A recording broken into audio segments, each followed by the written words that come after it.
How does the world's most advanced air defense network collapse in a single hour?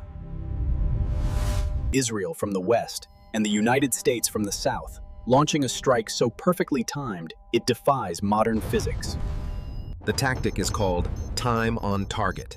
Thousands of miles apart, but hitting their marks at the exact same second. But before a single missile was launched, the Iranian military was already blind. They just didn't know it yet. To understand this collapse, we must first look at the Iranian shield, a multi-layered fortress of Russian and domestic tech.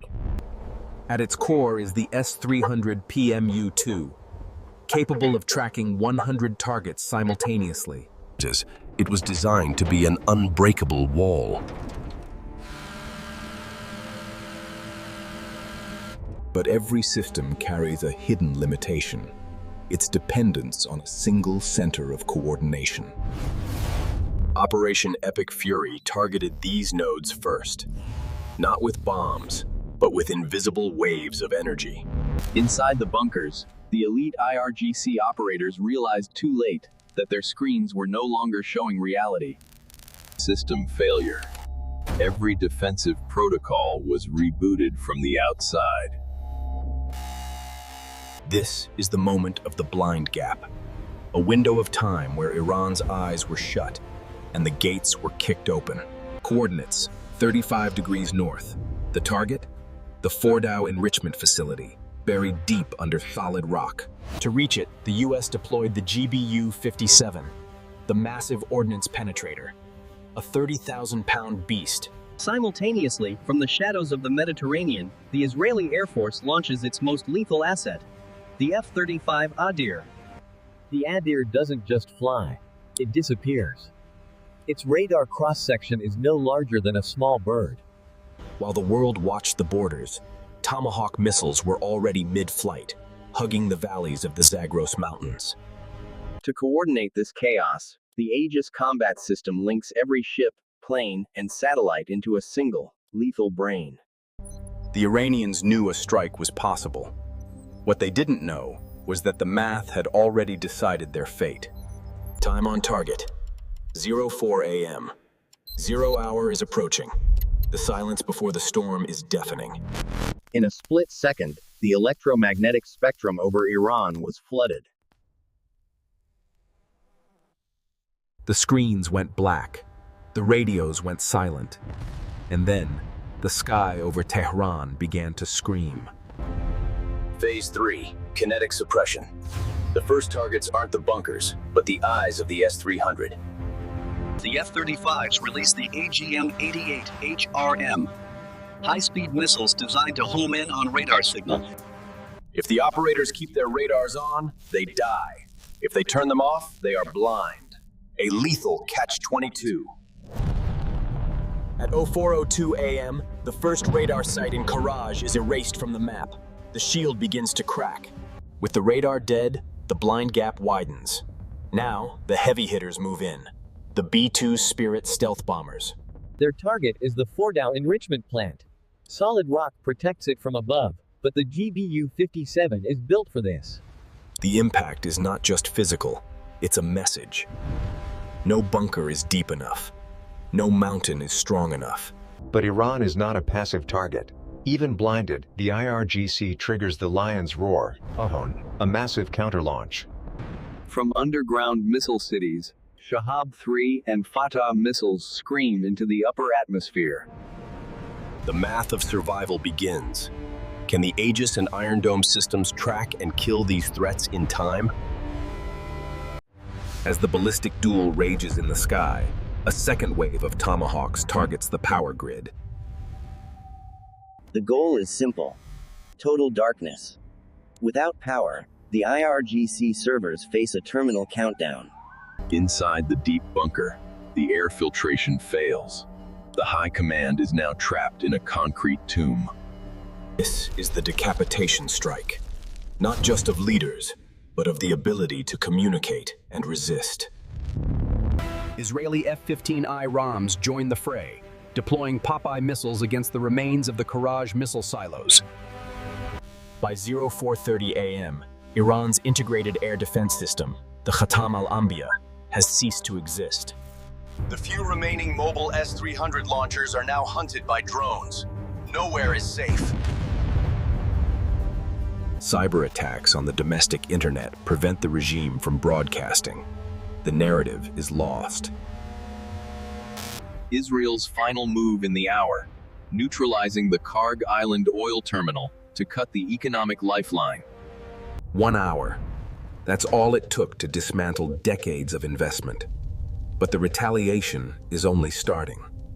To understand how Israel reached Tehran undetected, we must trace the ghost route through the Syrian-Iraqi corridor.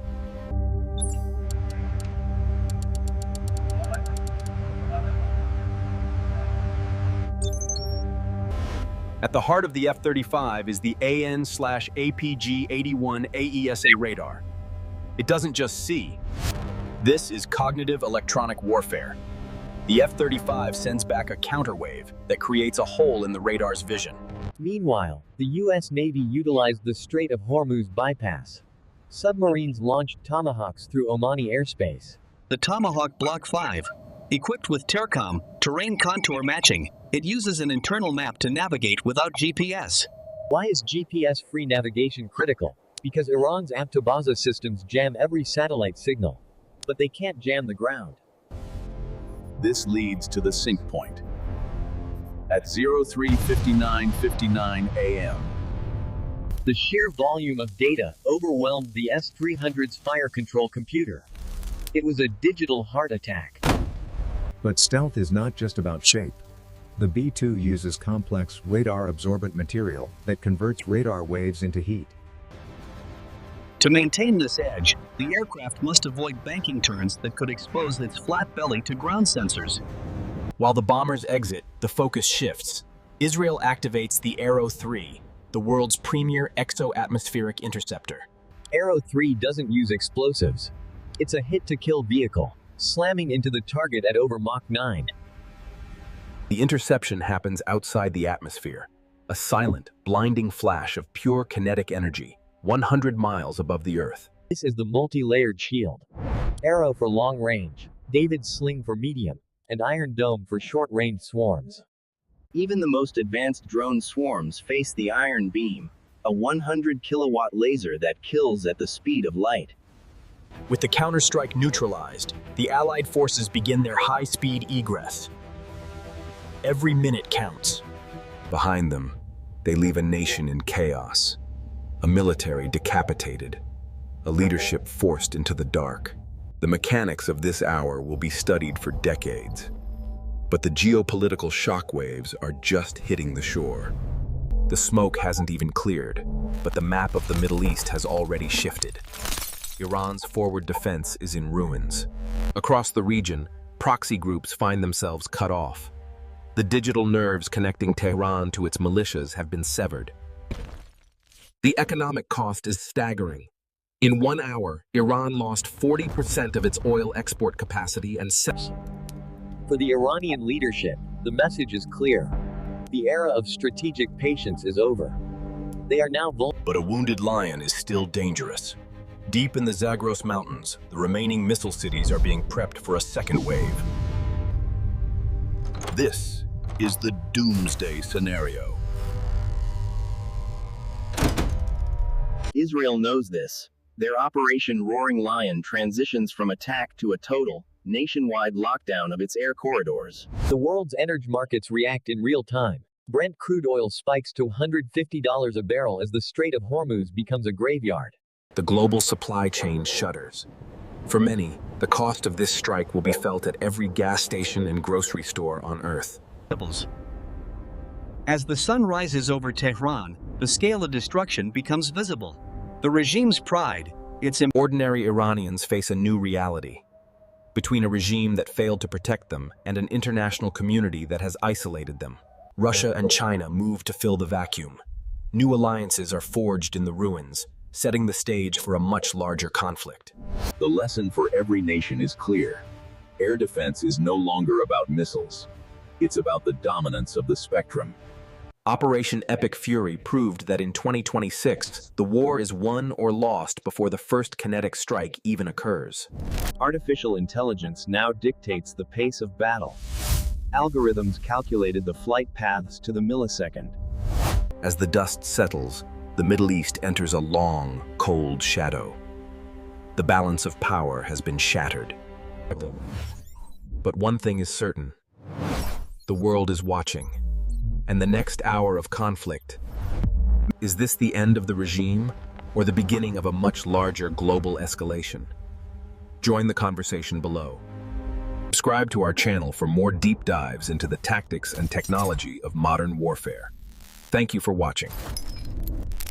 The future of warfare is already here.